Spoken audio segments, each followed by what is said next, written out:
have a look at the SE4 now. This is a curious one again. It's badged Mamod. Obviously it has the whistle and the displacement lubricator.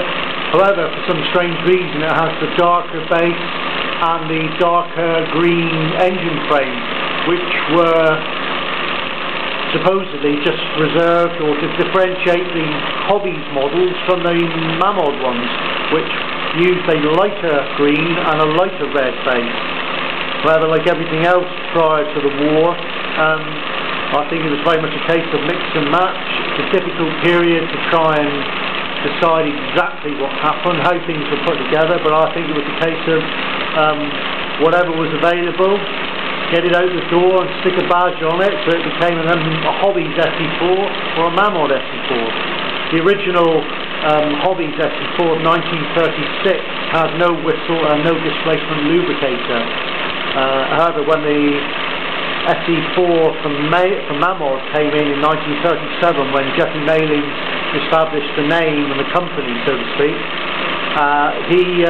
he decided then to add presumably a whistle and a displacement lubricator to give it more appeal possibly than the Hobbies one, or possibly to differentiate between the two.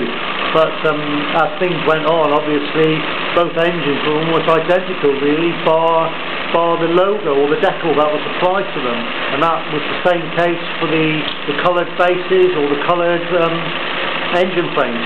Although curiously, I've never seen a dark engine frame with a light Mamod base, or a dark base with a lighter typical Mamod green, the sort of green obviously that's used on those there, coupled with the darker base.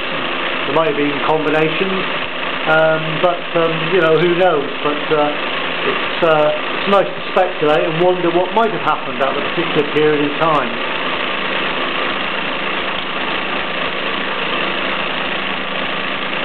This one's going extremely well today after yesterday's fun and games. It's nice to have something actually behaving itself. Obviously I can't put any oil into the displacement lubricator because that's under steam pressure now.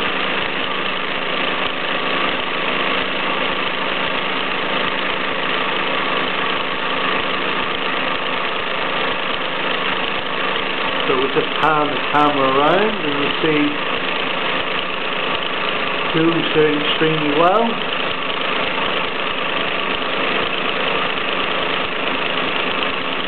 I'm having to shout because the SE4 does tend to make a lot of noise, and because of the height of the ceilings in my kitchen, they do tend to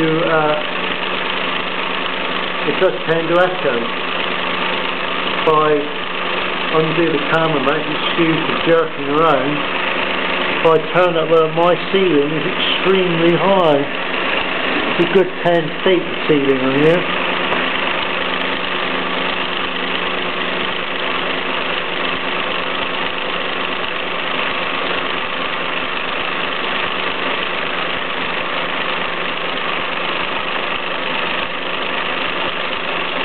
The whistle does work on this one okay, if I just give it a try.